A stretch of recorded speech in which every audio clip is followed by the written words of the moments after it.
Hi guys, welcome back to my channel. So আজকে একটু আলাদা রকমের ব্লগ হতে চলেছে, তার কারণ আজকে হচ্ছে আমার birthday. It's my birthday blog guys. তো আজকে একটু স্পেশাল ব্লগ হবে। কিছু তো প্ল্যান নেই কি করব না করব, বাট সকালের প্ল্যান আছে, সেটা হচ্ছে আমার স্পেশাল মানুষের কাছে যাওয়া। সেটা আর কেউই না, সেটা হচ্ছে আমার বাবার কাছে যাওয়া, মানে ভোলে বাবার কাছে যাবো আমি পুজো দিতে ভূতনাথে। তো সকাল সকাল আমি একদমই স্নান করে সুন্দর করে রেডি হয়ে নিয়েছি। রেডি কিছুই না, স্নান করেছি আর একটুখানি সানস্ক্রিন वगैरह লাগিয়েছি। সো চলো, এখন তো আমি রেডি। তো আমাদের 10:05 না 2-এর ট্রেন আছে, তো এখন আমি বেরোবো। তো চলো, যেতে যেতে দেখা হচ্ছে, কথা হচ্ছে, দেখা যাক আজকে কি কি করছি না করছি। সো পুরো ব্লগটা স্কিপ না করে দেখো। জানি না কতটা বড় হবে কি বড় হবে না, কিছু আমার প্ল্যান নেই। তো দেখা যাক কি করা যায় না করা যায়। তো চলো এখন যাওয়া যাক। সো আমরা বেরিয়ে চলে এসেছিলাম স্টেশনে, এসে ওয়েট করছিলাম ট্রেন আসার। আর এত গরম লাগছিল যে কি বলবো, পুরো ঘেমে যাচ্ছিলাম। আর খুব একটা লোকও ছিল না স্টেশনে, দেখতেই পারছো এত গরম, তো কী বেরাবে। তো তারপরে ট্রেন ধরে চলে যাচ্ছিলাম বাগবাজার। অ্যাকচুয়ালি বাগবাজারে যাইনি, আমরা নেমেছিলাম শোভাবাজারে, এটা বাগবাজারের ক্লিপ।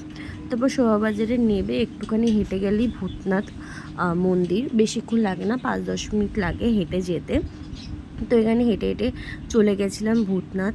আর আজকে এতই ফাঁকা ছিল যে কি বলবো, মানে যে ডাইরেক্টলি বাবার মাথায় জল ঢালতে পেরেছি, এটা আমার কাছে খুব লাকি মনে হয়েছে নিজেকে। কারণ অন্য দিন গেলে একদমই ঢালতে দেয় না জল বাবার মাথায় ডাইরেক্ট। তো এখানে ভাই আর আমি চলে এসেছি, এখানে ভাইয়ের হাতে ঘর দিয়ে দিয়েছিলাম।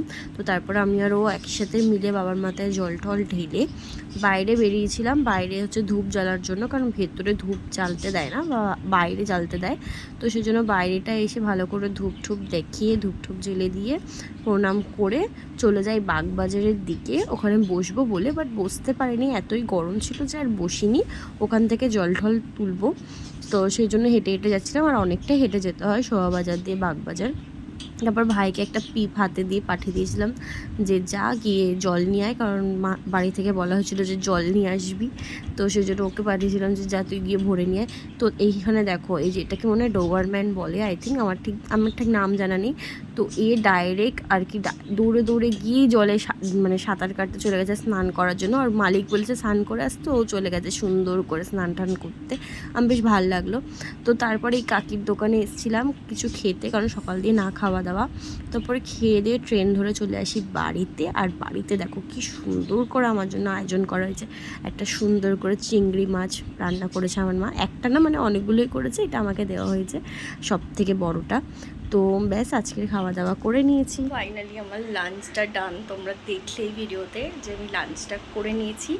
তো এখন আমার অবস্থা একদম বিধ্বস্ত হয়ে গেছে খাওয়া দাওয়ার পর।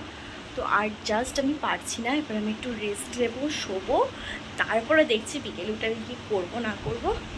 আর জাস্ট পারছি না, এবার আমি একটু রেস্ট নেবো।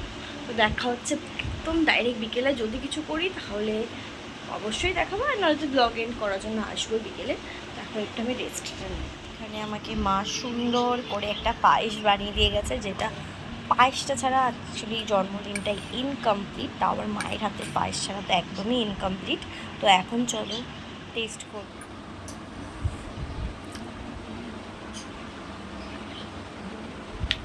দারুণ পায়েসটা, জাস্ট দারুণ হয়েছে। তো পায়েসটা খাই, সবাই দেখছি কী করা যায়। ঘুম থেকে উঠে অফিসের একটা মিটিং হলো, সেটা অ্যাটেন্ড করলাম, দেন এখন হচ্ছে পায়েস। তো পায়েসটা খাই, তারপর দেখছি কি করি না করি, আর দেখা যাক কি হয় না হয়। তারপর বিকেলবেলায় বেরিয়েছিলাম অফিসের জন্য কিছু ডকুমেন্ট জেরক্স করতে। তো এইখানে চলে এসেছি জেরক্সের দোকানে কিছু ডকুমেন্টস জেরক্স করতে। আর এত ভিড় ছিল, সেই জন্য আমি বাইরেটাই দাঁড়িয়েছিলাম। তো দাঁড়িয়ে দাঁড়িয়ে তোমাদের জন্য কিছু ক্লিপ নিয়েছি, আর একজনের স্পেশাল মানুষের ক্লিপ নিয়েছি, সেটা তোমাদেরকে আমি দেখাচ্ছি। এত মিষ্টি, মানে এই হচ্ছে সেই স্পেশাল মানুষ। এই ক্যামেরাটা অন করেছি, এখান থেকে এদিকে চলে এসছে পোজ দেওয়ার জন্য। ভীষণ মিষ্টি, ওর নাম হচ্ছে রক্সি। সো আমি এখন একটু করে রেডি হয়েছি, মানে একটু টপ পরে নিয়েছি। এটা পরেই বাইরে গেছিলাম, তো এটাই পরে নিয়েছি, কারণ এখন আমার একটু কেক কাটিং হবে, ছোট্ট করে সেলিব্রেশন। তো চলো তোমাদের সাথে শেয়ার করছি। Happy birthday to you, happy birthday to you, happy birthday শুনু।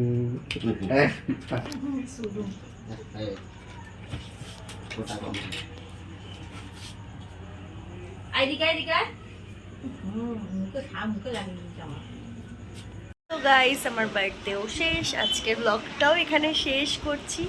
আর আর কিছু দেখানোর মতো নেই, কেক কাটিংও হয়ে গেছে, রাতে ডিনারও হয়ে গেছে, এবার আমি যাবো শুতে।